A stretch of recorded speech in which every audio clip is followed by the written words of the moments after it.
Welcome to કોસ્મો foundation. મારું નામ છે પટેલ હાર્દિક. હું તમને આજે શીખવાડવાનો છું સેલરી શીટ. સેલરી શીટ એટલે શું થાય? પગાર, પગારની પાવતી, પગારની નોંધણી. તો પગારની નોંધણી કેવી રીતના થાય? એ મોટી મોટી કંપનીમાં જાઓ તમે તો પગારની નોંધણી કોણ કરે? એચઆર કરે. કોણ કરે? એચઆર. અને એ બનવા એચઆર બનવા તમારે શું કરવું પડે? એમએચઆરએમ કરવું પડે. શું કરવું પડે? એમએચઆરએમ એટલે master of human resource management. એનાથી એ શું કરે? હ્યુમન રિસોર્સ, હ્યુમન એટલે માનવ જે કંપનીમાં નોકરી કરતા હોય બધા માનવીઓ, એમનો પગાર, એમનો સમય, એ શું કામ કરે છે બધી નોંધણી કરે. બરાબર? તો એમાં આ પગારની નોંધણી પણ એચઆર કરે. તો પગારની નોંધણી કરવા માટે બધા કર્મચારીની પગાર શીટ બનાવવી પડે. તો એ પગાર શીટ કેવી રીતના બને છે તે આપણે એક્સેલમાં આજે ભણીશું. તો ચાલો શરૂ કરીએ.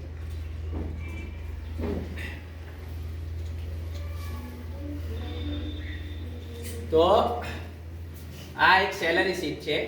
આ વ્યક્તિના નામ છે, આ એનો બેઝિક પગાર કહીએ આપણે. એચઆરએ એટલે એચઆરએ નો મતલબ શું થાય? House rent allowance. તમે મોટી મોટી કંપનીમાં નોકરી કરવા જાઓ તો તમને બધા પગાર તો આલે, ઉપર બેનિફિટ આપે. તો એચઆરએ આપે. તો એચઆરએ શું છે? હાઉસ રેન્ટ એલાઉન્સ એટલે ઘર ભાડું આપે. અમુક નોકરી કરવા જાઓ તો ભાડે રહેતા હોય તો ઘર ભાડું આપે. તે બેઝિક પગારના 20% અહીંયા આપે છે. ટીએ એટલે ટ્રાવેલ એલાઉન્સ, આવા જવાનો ખર્ચો પણ આપે. અમુક કંપનીમાં નોકરી કરવા જાઓ કે બીજે નોકરી કરવા જાઓ તો ટ્રાવેલ એલાઉન્સ એટલે આવા જવાનો ખર્ચો આપે. ડીએ એટલે ડીએનએસ એલાઉન્સ. દિવસે વર્ષે મોંઘવારી વધતી જાય. ડીએનએસ એલાઉન્સ એટલે મોંઘવારી ભથ્થું. તો મોંઘવારી પેટે અમુક રૂપિયા તમને આપે. તો એ મોંઘવારી પેટે અમુક રૂપિયા આપે એને કહેવાય ડીએનએસ એલાઉન્સ. શું કહેવાય? DNS allowance. પછી કોમ્યુનિકેશન બિલ એટલે કોઈ વાતચીત કરવાનું થાય, ફોન બિલના ખર્ચો આપે. તો આ અને બોનસ, વર્ષ દિવાળીએ કેવું બોનસ આપે તો 2% છે અહીંયા. અમુક પૈસા એને ઉચ્ચક આપી દે, અમુક પર્સન્ટેજ વાઇઝ આપે. બરાબર? એ તો એક કંપનીના પોતાના રૂલ હોય છે કે કોઈ જગ્યાએ જે સંસ્થાના એના પોતાના રૂલ હોય છે. બરાબર? કેટલા ટકા આપવું. એજ્યુકેશન ફીસ 4% આપે છે. ભણવાનો ખર્ચો, એમના છોકરા હોય કે છોકરી હોય તો ભણવાનો ખર્ચો પણ આપતા હોય છે. મેડિકલ બિલ, કોઈ વાર દવાખાનામાં જવાનું થાય કે બીમાર પડે કે એક્સિડન્ટ થયો તો મેડિકલનો ખર્ચો પણ આપતા હોય છે. આ બધાનું બેઝિક સેલરીમાં આ બધાનું ટોટલ થાય તો ગ્રોસ સેલરી થાય. શું થાય? Gross salary. અને ગ્રોસ સેલરી કહેવાય. અને એમાંથી પીએફ બાદ થાય. પીએફ એટલે પ્રોવિડન્ટ ફંડ. અને એ પીએફ છે તે બેઝિક સેલરી પર ગણાય. શાની પર ગણાય? આ ગ્રોસ સેલરી પર ના ગણાય. અને બેઝિક સેલરી પર 12% કરીએ તો આટલો થાય. અને આ ગ્રોસ સેલરી, આ આપણી ટોટલ સેલરી, તમારી ટોટલ સેલરી આટલી થાય. એમાંથી આ પીએફ બાદ થાય 12%. અને આટલા રૂપિયા આનીમાંથી આ બાદ કરો એટલે આ આવે 9418. એ તમારો નેટ સેલરી કહેવાય. શું છે? ટોટલ સેલરી નહીં, ખોટું લખી ગયું. નેટ સેલરી કહેવાય. તો આટલા પૈસા તમારા હાથમાં આવે. અને આ જે પીએફ કપાયો એ પીએફ તમે જ્યારે રિટાયર થાવ તો તમને મળે, અથવા તો વચ્ચેથી ઉપાડો હોય તો અડધો ઉપડે. બરાબર? તો એનું કેલ્ક્યુલેશન કેવી રીતના થાય છે એ આપણે જોઈએ. હવે અહીંયા થોડા રકમ લખી લઈએ. અહીંયા ઇનેબલ સીટ કરીએ.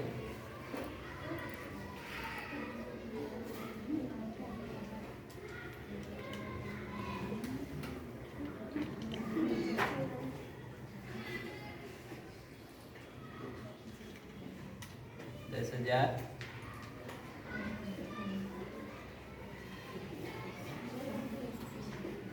$80,000 આટલી રકમ લઈએ. બરાબર? તો જો આ કેવી રીતના કેલ્ક્યુલેશન થયું? તો 20%, એચઆરએ ના 20% કરવા શું કરવાનું? ઇક્વલ ટુ બેઝિક પહેલા બેઝિક સેલરી પી.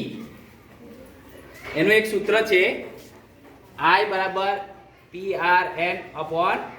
ડિસ્કાઉન્ટ શોધવા પણ આ જ સૂત્ર વપરાય અને સાદું વ્યાજ શોધવા પણ આ જ સૂત્ર વપરાય. એમાં આઈ બરાબર ઇન્ટરેસ્ટ વ્યાજ, ઈ બરાબર પ્રિન્સિપાલ એટલે કે અમાઉન્ટ, આર બરાબર રેટ એટલે કે ટકા અને એન બરાબર સમયગાળો એટલે કે નેરેશન અપોન 100. વર્ષનું કાઢવું હોય તો નીચે 100 લખવાના, મહિનાનું કાઢવું હોય તો નીચે 1200 આવશે. આઈ બરાબર પીઆરએન અપોન 1200 અને દિવસ માટે કરવું હોય તો 100 ગુણ્યા 365 નીચે એટલે આઈ બરાબર પીઆરએન અપોન 36500. તો આપણે પહેલા 20% કરીએ. તો પહેલા બેઝિક સેલરી નો સેલ સિલેક્ટ કરવાનો 6600.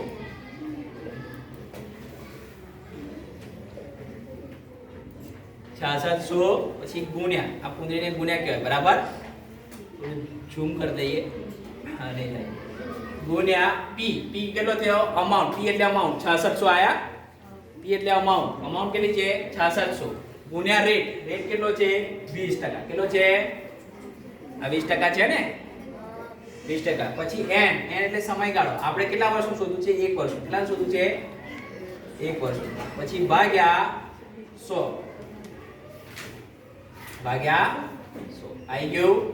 અહીંયા આયુ ના આવે તો શું કરવાનું, આ ડિલીટમાં. પછી વારે ઘડી સૂત્ર આપવાની જરૂર છે નહીં, આ પ્લસ આવે ને તો સિલેક્ટ થાય અને આ પ્લસ આવે તો ડબલ ક્લિક કરો એટલે આવી જાય. તો આ પકડી ડાબુ બટન દબાવીને ખેંચવાનું બરાબર, ઓટોમેટિક વ્યાજ ગણતરી થઈ જાય. એ રીતના તમે ટીએ પણ કેલ્ક્યુલેટ કરી શકો. તો ટીએ કેલ્ક્યુલેટ કરવા શું કરો, જો તમે બોલજો હા થોડુંક જ નાના વાગે. તો અહીંયા પહેલા શું લઈશું, પી કેટલો લઈશું 6600, કેટલો લઈશું 6600. રેટ કેટલો છે 5%, વેરી ગુડ, કેટલો છે 5%. ગુણ્યા સમયગાળો કેટલો છે 1 વર્ષ, ભાગ્યા વર્ષનું શોધવું હોય તો નીચે ભાગ્યા 100 લેવાના, કેટલા લેવાના જો 530 રૂપિયા થાય ટ્રાવેલ એન્ડ સેલાઉન્સ. 6600 ના 5% લેખે 1 વર્ષના 530 રૂપિયા તમને મળે. તો હા જો અહીંયા મેં એ કર્યું, પછી ડીએનએસ એલાઉન્સ ઉચ્ચક આપી દે છે તો એને તમારે અહીંયાથી ખેંચી લેવાનું બરાબર. આ રીતના બધું કેલ્ક્યુલેશન કરવાનું અને પછી ટોટલ સેલેરી કરવા માટે શું કરવાનું, અહીંયા ઇક્વલ ટુ સમ કરવાનું. શું કરવાનું સમ. એમાં આ 6600 માં તમારે આટલા બધા એલાઉન્સ ઉમેરવાના. આ 6600 બેઝિક પગાર છે, એની અંદર આ બધા એલાઉન્સ પ્લસ કરો, આટલા બધી રાહતો તમને જે રાહતો મળી એ પ્લસ કરો. સમ કરવા ઇક્વલ ટુ સમ કૌંસ રેન્જ સિલેક્ટ કૌંસ પૂરો અને પછી એન્ટર. તો આટલો તમારો ગ્રોસ સેલરી છે, આટલો તમારો કુલ પગાર કહેવાય, કુલ પગાર. એમાંથી પીએફ કરો, પીએફ 12% ગણવાનો. તો એ રીતના જ ગણાય પણ બેઝિક સેલરી પર ગણવાનો. બેઝિક સેલરી આ સેલરી ટોટલ સેલરી પર નહીં ગણાય, બેઝિક સેલરી પર પીએફ ગણાય. એટલે બેઝિક સેલરી પર કેટલો છે 6600 ગુણ્યા રેટ કેટલો છે પીએફ નો બોલો તો 12%, કેટલો છે 12, સમયગાળો 1 અને ભાગ્યા 100 કેટલો થયો 712. આટલો આવ્યો. પછી આની અંદર આ કેવી રીતે શોધવાનું, બાદબાકીનું સબટ્રેક્ટનું સૂત્ર આવશે.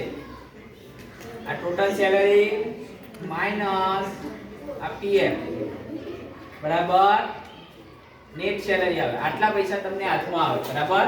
એ જ રીતે મહિનાનું શોધવું હોય, મહિનાનું તો કઈ રીતના શોધાય, મહિનાનું શોધવું હોય તો અહીં ભાગ્યા કેટલા લખવાના, 1 મહિનાનું શોધવું છે તો પી તો 6600 બરાબર છે, ટકાઈ 20 આ છે એટલે બરાબર છે.